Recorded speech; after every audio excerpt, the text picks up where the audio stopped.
Ciao a tutti e benvenuti in Appuntamenti in Giardino. Siamo finalmente arrivati al mese di agosto, il mese che rappresenta l'estate, che rappresenta in pieno l'estate, che rappresenta anche quelle che sono le difficoltà per quello che riguarda il mantenimento di un giardino, perché quando arriva l'estate e soprattutto quando arriva il mese di agosto, ovvero il mese in cui le piante danno quest'ultima esplosione di colore, di stato vegetativo, in cui le piante affrontano per l'ultima volta il loro sviluppo per poi cominciare a prepararsi a quello che sarà poi l'arrivo dell'autunno.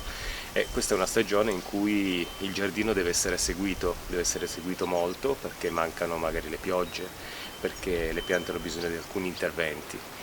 Però in questo video volevo parlarvi di queste piccole difficoltà che ci sono in questa stagione estiva, in quest'ultimo momento veramente di stato di vegetazione rigoglioso delle nostre piante da giardino, e vi volevo portare con me sia qui nella parte del gazebo tropicale e anche un po' nel giardino per farvi vedere sia le piante che riescono a resistere un po' di più alla siccità di questo periodo in cui tra l'altro non arrivano delle piogge qui in Piemonte, le piogge sono molto rare e quindi bisogna intervenire con diverse bagnature, però ci sono delle piante che resistono bene alla siccità e che possiamo acquistare e mettere nel nostro giardino proprio per avere un giardino sempre fiorito, con piante che non richiedono questa grande quantità di acqua. Altre invece che io ho acquistato nel corso del tempo, di acqua ne vogliono veramente tante e quindi devono essere bagnate abbastanza frequentemente, ma le vediamo insieme in questo video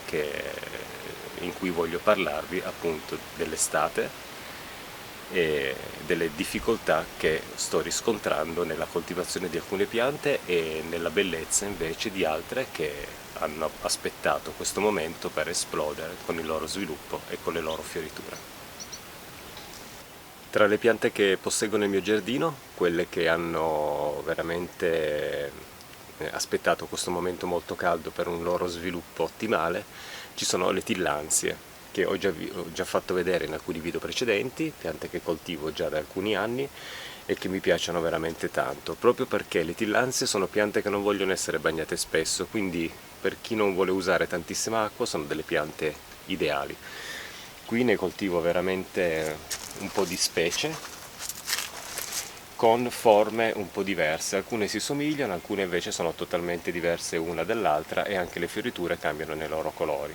In questo momento non ho delle fioriture in atto, a parte due tillandsie che stanno producendo questo fiore bellissimo che non posso farvi vedere perché ci vorrà ancora un po' di tempo, però alcune fioriscono all'arrivo della primavera, altre fioriscono durante l'estate, altre invece lo fanno in autunno quando poi le portiamo in casa per proteggerle dai rigori invernali. Tra quelle che stanno fiorendo, ho spostato un vaso che era proprio qui vicino a me con una rosa che mi stava pungendo, tra quelle che stanno fiorendo c'è questa bellissima tillandsia che sta producendo questo fiore, e poi c'è la celeriana che coltivo qui in questo rametto, vediamo se riesco a farvela vedere. Tillandsia celeriana che mi sta sorprendendo perché sta creando un nuovo fiore, lo ha già fatto questo inverno in casa, fiorendo poco perché non c'era sufficiente luce per lei, sta ripetendo la fioritura con un figlio a carico. Perché dico questo? Perché solitamente le tillandsie quando fioriscono poi la pianta madre muore dopo la fioritura, però non lo fa prima di aver sviluppato dei piccoli per la sua appunto moltiplicazione, che può essere sia attraverso il seme che con lo sviluppo di questi piccoli che nascono attorno alla pianta madre e che possono essere utilizzati staccandoli poi una volta che si sono sviluppati per ottenere delle nuove piante. In questo caso la tillandsia celeriana sta di nuovo fiorendo, vedo che qui c'è una nuova fioritura che sta uscendo con questo figlio che si svilupperà per avere poi una nuova pianta.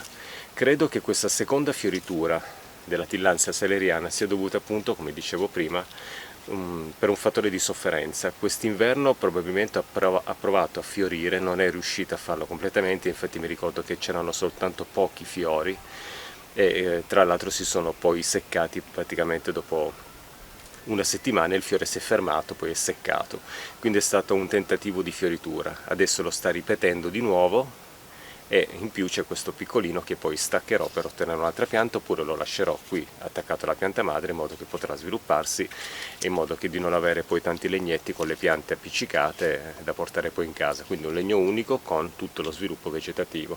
Comunque, Tillandsia celeriana, tillandsie, piante che richiedono delle bagnature non frequentissime, ma vogliono essere bagnate asciugandosi poi per alcuni giorni.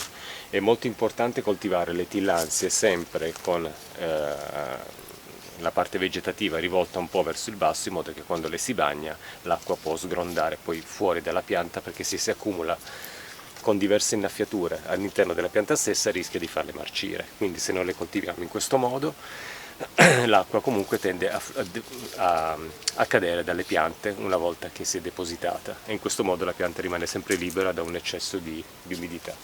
Qui ho appeso anche dei mazzettini di lavanda che ho raccolto la settimana scorsa quando sono andato a trovare con Giorgio una sua amica che aveva un lavandeto e mi ha regalato tantissima lavanda, ormai anche sfiorita, che però ho trovato molto carino sistemare qui insieme alle tillandsie con questi mazzetti per creare un po' un ambiente profumato e anche colorato con questi tipi di verde delle tillandsie che vanno un po' sul grigio verde e sul verde intenso come alcune piante.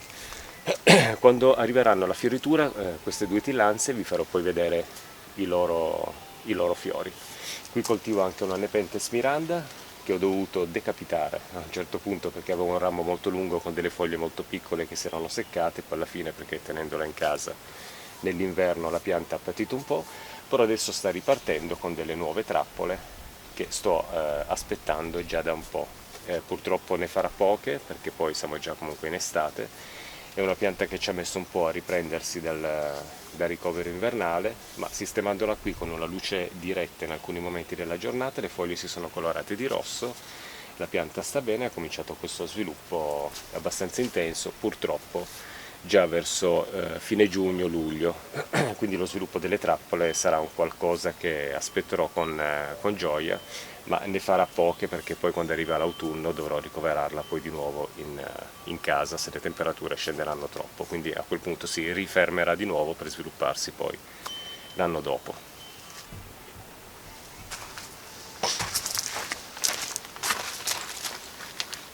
Questi sono i miei fiori di loto. Non ho mai parlato dei fiori di loto nel mio canale Appuntamenti in Giardino, lo faccio adesso anche se purtroppo sono sfioriti, almeno è sfiorito perché ha fatto un fiore molto bello e uno un po' più piccolo. Questi fiori di loto io li posseggo da 3 anni e vedo che si sviluppano bene.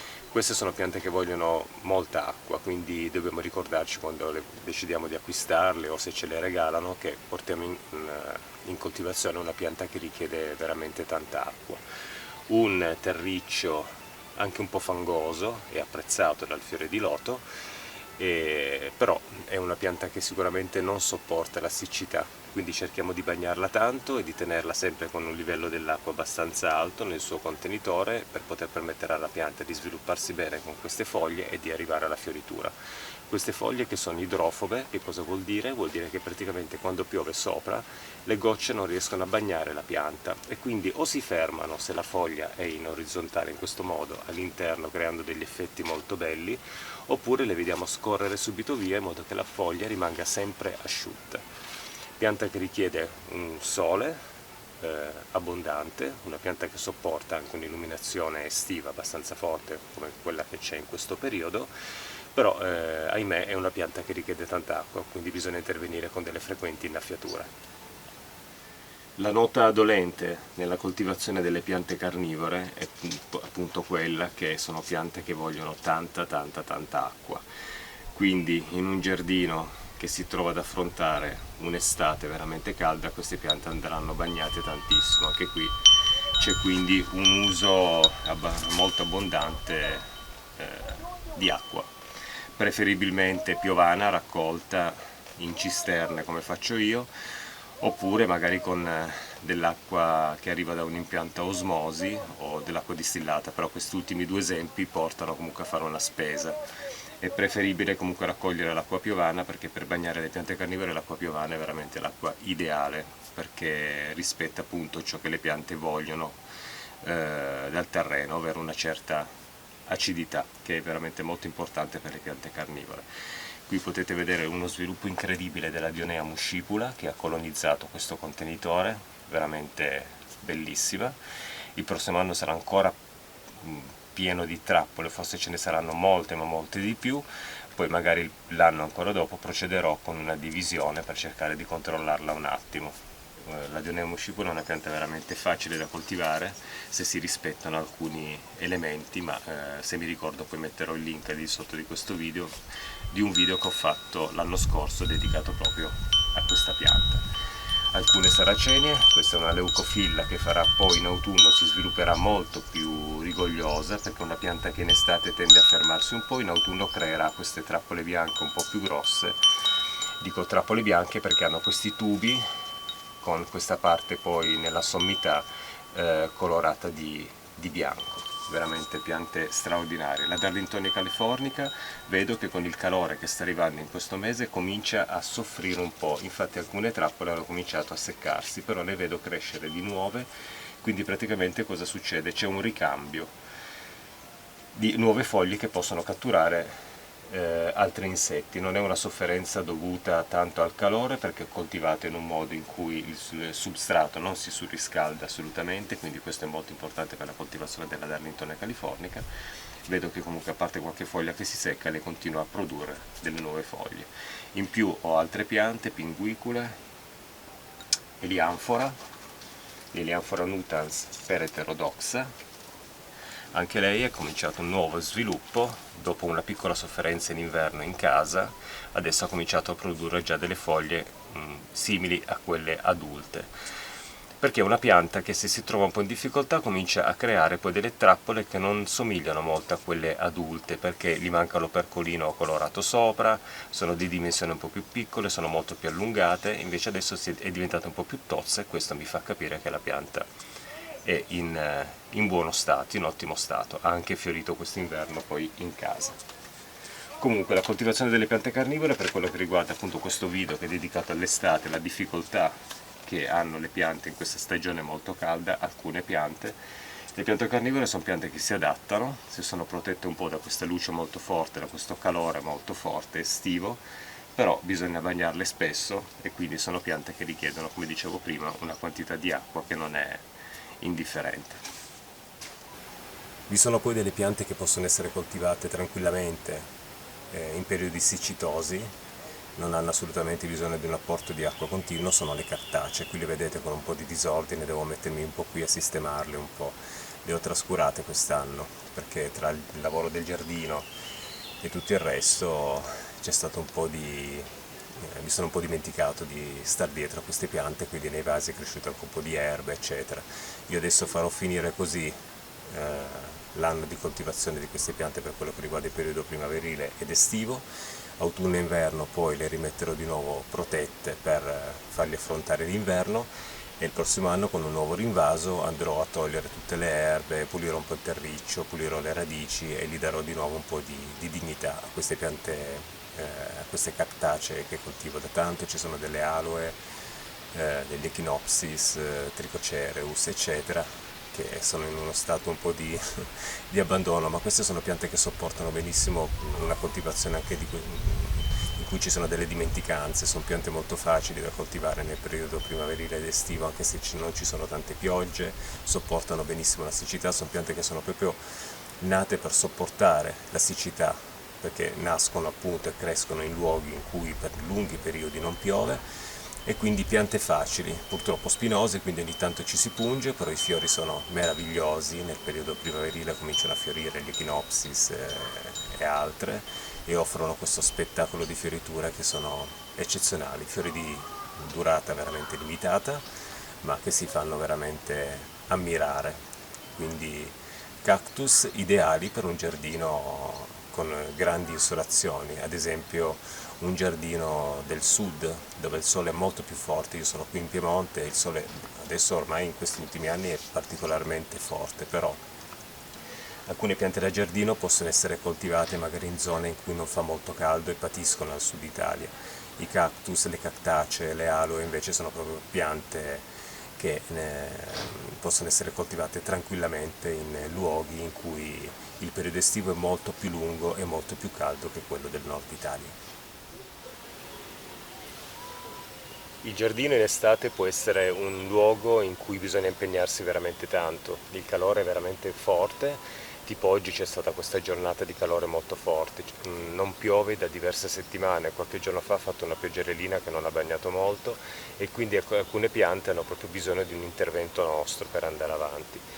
Tra le piante che faticano un po' a sopportare la siccità, che faticano nel sopportare la siccità, ci sono le ortensie che vanno bagnate spesso.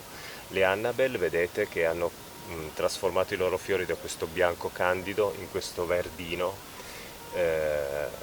che sta anche bene. Io non taglio i fiori delle Annabelle sulle piante, le lascio andare veramente alla fine della loro fioritura, lasciando queste sfere anche colorate di verde perché mi piace, regalano comunque un elemento sempre decorativo in giardino. Le Annabelle sono ortensie che sopportano un po' di più la siccità rispetto a altri tipi di ortensie, per questo che io ho deciso anche di coltivarle, di averne alcuni esemplari. Sono piante che anche durante periodi un po' siccitosi resistono abbastanza bene, magari si interviene con una piccola innaffiatura per cercare di mantenere le loro foglie un po' in su. Qui potete vedere che la pianta mi sta manifestando un po' di sofferenza per quello che è la mancanza di acqua, perché è tanto che non le sto bagnando, che non le bagno, è tanto che non le bagno e quindi manifestano in questo modo il loro bisogno di acqua. Qui potete vedere le loro foglie si sono un po' abbassate e in questo caso bisogna assolutamente intervenire con una bagnatura, magari lo farò stasera quando andrà via il sole e la terra comincerà a raffreddarsi un po', in modo da non dare questo shock termico alla pianta. Ci sono poi piante che nel periodo fine primavera, inizio estate, inizio calore riescono a sopportare bene comunque la vita del giardino e anche un buon grado di siccità con piccoli interventi di bagnatura. Sto parlando degli iris, qui vedete che alcune foglie si sono seccate nella sommità, queste piante non sono praticamente mai state bagnate, sono state bagnate semplicemente dalle piogge che sono arrivate nel corso della primavera e poi all'inizio dell'estate ha piovuto sempre meno e io non le ho mai bagnate. Purtroppo le foglie hanno cominciato a seccare sulla sommità, io ho tagliato tutto ciò che c'era di secco per dare un aspetto un pochettino ordinato a questa piccola aiuola di iris e poi sono intervenuto con una bagnatura per cercare di aiutarle un po'.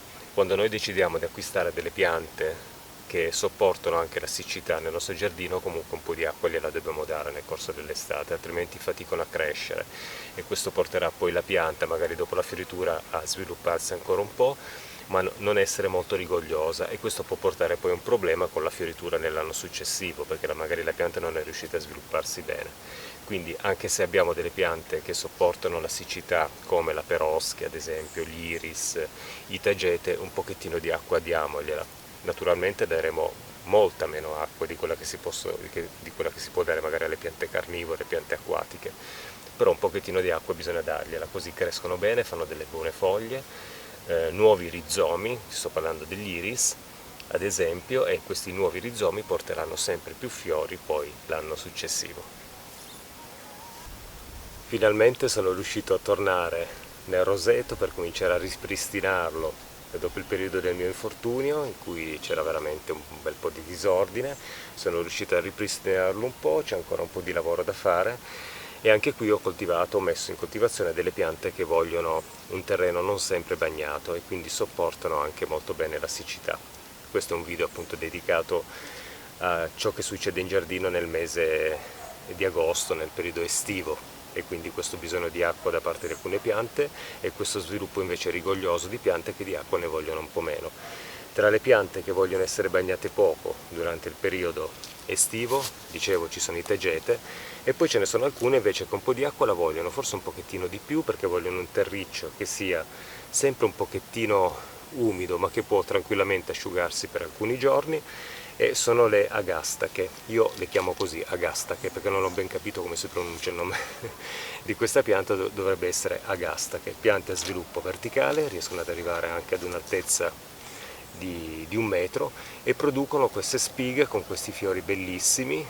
Queste spighe sono di una durata veramente lunghissima, la pianta le produce alla fine della primavera, almeno in questo caso io ho visto produrle alla fine della primavera e sono ancora attive perché producono continuamente dei nuovi fiori viola fino ad esaurimento della spiga. Ce ne sono molte, attirano bombi, attirano tantissimi insetti ed è una pianta decorativa perché questo colore lilla bluastro è veramente da un punto di attenzione importante nel giardino.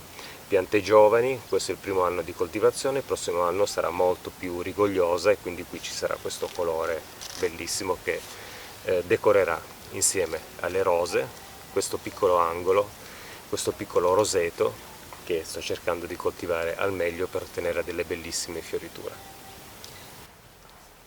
Sono molto contento perché ho scoperto di avere in giardino un iris che mi è stato regalato, credo, dalla mia amica Tiziana. Credo che sia un iris che coltiva lei in giardino, o devo averlo acquistato qualche anno fa e non aveva mai fiorito. Comunque un iris tardivo. Che cosa vuol dire? Un iris che fiorisce con l'arrivo dell'estate rispetto agli altri che ho in fioritura in primavera. Questo vuol dire che ho in giardino un iris che posso riprodurre per mescolarlo insieme agli altri in modo da ottenere una fioritura scalare nell'arco del passare delle stagioni e avere sempre degli iris fioriti in giardino. Gli iris infatti sono piante che possono essere a fioritura precoce, a fioritura normale, diciamo primaverile, tarda primavera magari, e altre invece che possono fiorire in estate. In questo modo abbiamo sempre del colore dato da questi meravigliosi fiori. Qui lo vedete con questo bianco, con questo sfumato di lilla alla base, fiori molto compatti uno con l'altro, infatti sembra che faticano quasi a crescere uno vicino all'altro. Questo è sfiorito, ma ce n'è uno in formazione qui, un'altra in formazione qui e uno lì che dovrà poi sbocciare più avanti. Comunque non so il nome di questa varietà di iris, ma mi piace tantissimo perché soprattutto in estate, quando il sole nelle ore centrali schiaccia tutto e rende tutto molto piatto, questi piccoli colpi di bianco che si possono trovare in giardino come le ortensie Annabel o fiori di iris di questo colore danno ancora un po' più aggiungono della luce in più al giardino. In più questi iris sono coltivati vicino la Stachys lanata, che continua a produrre questi fiori violetto sul grigio delle sue foglie pelose ed è un'altra pianta straordinaria che ho qui in giardino. Poi magari vi parlerò anche di questa pianta di facilissima coltivazione, la Stachys lanata. Credo che venga chiamata anche Stachys bizantina. È una pianta che si sviluppa in giardino e non ha assolutamente bisogno di essere bagnata, bastano le piogge della primavera. In estate si può intervenire con qualche bagnatura se proprio la vediamo sofferente, ma è una pianta che si sviluppa in maniera rigogliosissima anche se non viene molto curata e forma questi ampi cuscini. Questo ha questa dimensione, ma è stata potata da me, altrimenti era veramente un qualcosa che aveva invaso anche il sentiero in cui io cammino, che è quello degli iris. Quindi una pianta anche abbastanza invadente, ma questo che cosa vuol dire? Che se abbiamo un giardino di grandi dimensioni possiamo moltiplicarla e metterla in alcuni punti proprio per coprire il terreno, in modo che abbiamo delle ampie zone di sviluppo di questa pianta in cui non dobbiamo tagliare l'erba, quindi ci aiuta a non avere tantissimo lavoro in giardino. Le regine del giardino, le regine del mio giardino nel periodo estivo per quello che riguarda le fioriture sono i tagete, sono le piante di tagete. Questa è una varietà di tagete seminata per caso da una bustina che avevo comprato 2 anni fa e sviluppa sempre questi ampi cespugli con questi fiori arancioni che colorano il giardino in estate. Piante importanti. Portare in giardino delle piante di tagete vuol dire garantire comunque al giardino sempre il colore, perché in estate quello che manca in giardino spesso è il colore, perché non sono tante le piante che hanno la fioritura appunto estiva. Ad esempio qui nel mio giardino gli iris fioriscono in primavera, come le rose hanno questo bellissimo sviluppo primaverile e poi faticano un po' durante il corso dell'anno. I tageti invece appunto forniscono questo colore in diversi colori, dal rosso, arancione, ce ne sono veramente al giallo, ce ne sono di tanti tipi, e garantiscono comunque sempre un po' di colore in giardino perché hanno queste fioriture estive che arrivano fino all'autunno e hanno questo sviluppo imponente in alcune specie, ce ne sono anche di piccole dimensioni, ma che garantiscono sempre la fioritura nel periodo estivo e continuano a produrre fiori in continuazione. Hanno bisogno di pochissime cure e sono veramente dei fiori straordinari per poter coltivare e avere fioritura in giardino con estrema facilità, proprio per questo scarso bisogno di acqua che richiedono nella loro coltivazione. Quindi tagete veramente per colorare il giardino in una stagione difficile che è quella estiva. Credo di averlo già detto all'inizio del video, sto cercando di lavorare in giardino per quello che riguarda le fioriture sulla scalarità delle fioriture, quindi per avere fiori nella stagione di inizio primavera, in primavera, fine primavera, estate e fine estate. Queste sono due piante che garantiscono la fioritura verso la fine dell'estate, diciamo da metà agosto in poi cominciano pian piano a fiorire e sono piante anche loro che richiedono poca acqua, pochissimo intervento di manutenzione della pianta stessa e che regalano delle fioriture straordinarie con dei colori bellissimi.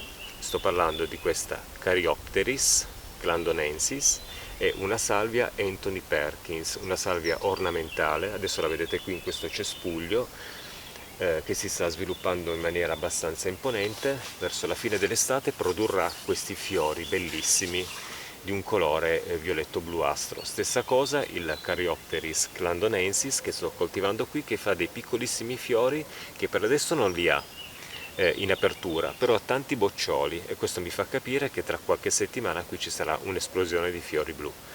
Per quello che riguarda appunto il Caryopteris. Ho ancora il cartellino della pianta, magari se riesco a farvi vedere, Caryopteris clandonensis, vedete i suoi fiori sono questi, fiori di colore blu. Il colore blu è un colore che a me in giardino piace tantissimo, quindi cerco di inserirlo con la coltivazione di alcune piante e soprattutto cerco di inserirlo in momenti particolari della stagione in cui non ho questo colore. In questo caso il fine estate nel mio giardino sarà di questo colore blu violastro, che a me piace veramente tantissimo, come quello delle perosche ad esempio, che ammiro tutte le volte che scendo giù in giardino. In più lì c'è una salvia, non so bene il nome di quella salvia, che fa questi fiorellini rossi, quindi c'è anche un po' di contrasto tra le piante per quello che riguarda le fioriture. In più in autunno fioriranno poi i crisantemi che io ho coltivato qui. Questo ramo si è sdraiato ma lo lascio così perché ho paura di spezzarlo, e ci saranno le fioriture dei crisantemi e quindi nel mio giardino le fioriture saranno appunto scalari e arriveranno fino alla fine dell'autunno per concludere poi appunto con i crisantemi le fioriture. Ma c'è una piccola novità perché ho inserito sotto il banano un po' all'ombra degli ellebori e quindi anche in inverno ci sarà qualche piccolo fiore da andare a scovare nel giardino. Molto importante quindi quando si fa un progetto del proprio giardino valutare anche che tipo di piante inserire in base anche al loro bisogno idrico, in modo da non avere troppa acqua, visto che il problema dell'acqua è sempre più forte negli ultimi anni. Inserire piante che non vogliono magari tantissima acqua, perché ce ne sono tantissime e che regalano delle bellissime fioriture dalla primavera fino all'autunno. Anche i crisantemi non vogliono essere bagnati tantissimo, sono piante resistenti che regalano delle bellissime fioriture che poi possiamo utilizzare magari da portare in casa perché sono fiori straordinari. Comunque aspetterò la fioritura della salvia Anthony Perkins e del Caryopteris clandonensis perché sono curioso, piante che non ho ancora visto in fioritura, piante di nuovo impianto e che spero mi regalino una fioritura bellissima per concludere il periodo estivo.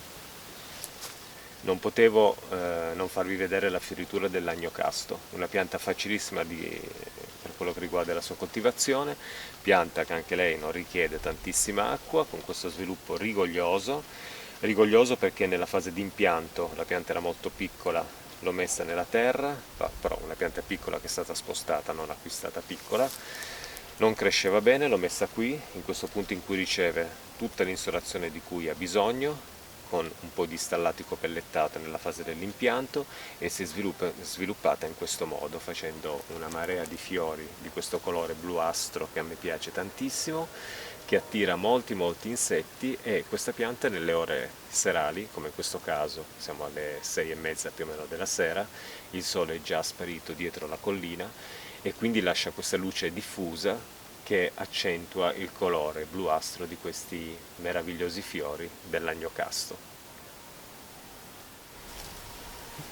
Bene ragazzi, siamo arrivati alla fine del video. Ci tenevo in questo video a parlarvi un po' di quelle che possono essere le piante che hanno bisogno di essere guardate un po' di più nel periodo estivo per quello che riguarda le bagnature, e di quelle invece che sopportano la siccità e che regalano le fioriture. Abbiamo visto i tagete, abbiamo visto diverse piante. Quindi il giardino offre tante opportunità per coltivare le piante anche in base alle proprie esigenze e anche alle proprie possibilità. Se non abbiamo tanta acqua possiamo orientarci su quelle che vogliono